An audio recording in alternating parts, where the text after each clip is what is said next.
మాట్లాడుతున్నాను. ఇందులో ప్రకాష్ రాజ్ గారికి సంబంధం ఏంటి? ఇందులో నేను ఇంకొక మతాన్ని నిందించానా? ఇస్లాంని నిందించానా? క్రిస్టియానిటీని నిందించానా?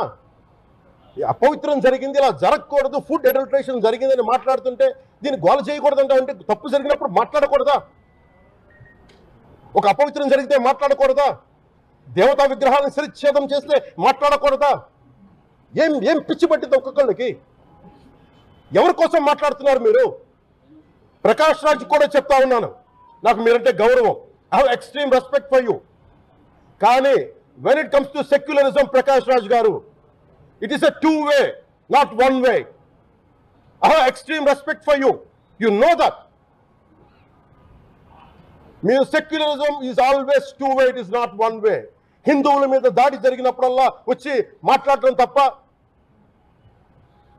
అన్య మతాల మీద జరిగితే నేను కూర్చొని ఇంతమంది కౌలు రైతులకు ఇచ్చాను, ఎంతమంది ముస్లిం ఇస్లాం రైతాంగానికి ఇచ్చాను నేను. ఇదే ఎన్ని మద్రాసాలకి డబ్బులు ఇచ్చాను నేను, 25 లక్షలు 30 లక్షలు ఇచ్చాను, నేను ఇచ్చినవాడిని. నేను నాకు అన్య మతం ఇస్లాం మీద గౌరవం ఉన్నవాడిని, క్రిస్టియానిటీ మీద గౌరవం ఉన్నవాడిని, చిన్నప్పటి నుంచి కూర్చొని మిషనరీ స్కూల్లో చదువుకున్నవాడిని. నా టీచర్ చెప్పే సూక్తి, తను తగ్గించుకున్నవాడు హెచ్చింపబడిని చెప్పి బైబుల్ సూక్తిని ప్రతిసారి కోట్ చేస్తూనే ఉంటాను. ఇది నా గౌరవం, ఇది నేను చూపించే గౌరవం. మీరు మాట్లాడితే కూర్చొని నేను పాటించే ధర్మానికి అపవిత్రం జరిగినప్పుడు మాట్లాడకూడదు, మౌనంగా ఉండాలి.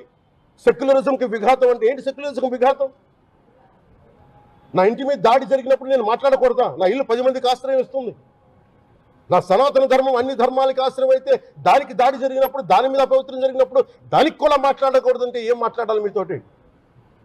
Prakash Raj garu, you have to learn your lessons. I respect you. It's not just Prakash Raj garu, all the people who thinks in the name of secularism you're going haywire. Let me tell you guys, we are extremely hurt. Don't make a mockery out of our sentiments.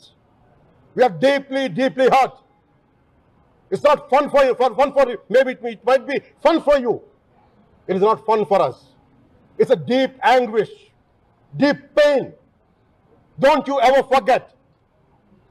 Before you come and think 100 times and say, talk about Sanatana Dharma. Enough of this. చాలు. ఇష్టానికి మాట్లాడుతూ ఉన్నారు సనాతన ధర్మం మీద. అయ్యప్ప స్వామి మీద మాట్లాడతారు, సరస్వతి దేవి మీద మాట్లాడతారు. అల్లా మీద మీరు మాట్లాడగలరా? మొహమ్మద్ ప్రవక్త మీద మీరు మాట్లాడగలరా? జీసస్ మీద మీరు మాట్లాడగలరా? అందరూ కూర్చొని సనాతన ధర్మం మీద, వినాయకుడి మీద జోకులు వేస్తారు, దుర్గాదేవి మీద జోక్స్ వేస్తారు, సరస్వతి దేవి మీద జోక్స్ చేస్తారు. మా మనోభావాలు గాయపడవా? మాకు బాధ ఉండదా? అందుకే నేను ప్రతిపాదించింది ఏంటంటే, ప్రతి దానికి రావలేకపోతున్నాం. సనాతన ధర్మ రక్షణ board is order of the day. ప్రతిసారి కూర్చోబెట్టి మేము డిఫెండ్ చేసుకోలేం. ఇది ప్రతి సగటు హిందువు తాలూకు ధర్మం. ఇదే ఇస్లాం మీద దాడి జరిగితే ఎంతమంది బయటకు వస్తారు, ఎంతమంది నిరసన తెలియజేస్తారు? రోడ్ల మీదకి రమ్మని చెప్పట్లా. కనీసం మీకు కోపం కూడా లేకపోతే మేము ఏం చేస్తాం? గుడికి వెళ్ళే ప్రతి హిందువు బాధ్యత కాదా ఇది? నా ఒక్కరి బాధ్యతైనా, మా బాధ్యతైనా మీది కాదా? ధర్మాన్ని పరిరక్షించడానికి మీ బాధ్యత కాదా? శ్రీ పవన్ కళ్యాణ్ గారు, నేను ఇప్పుడే మీ ప్రెస్ మీట్ని చూశాను. నేను చెప్పింది ఏంటి, మీరు దాన్ని అపార్థం చేసుకుని తిప్పుతున్నదేంటి? నేను ఇప్పుడు విదేశాల్లో షూటింగ్లో ఉన్నాను. 30వ తారీఖు తర్వాత వచ్చి మీ ప్రతి మాటకి సమాధానం చెప్తాను.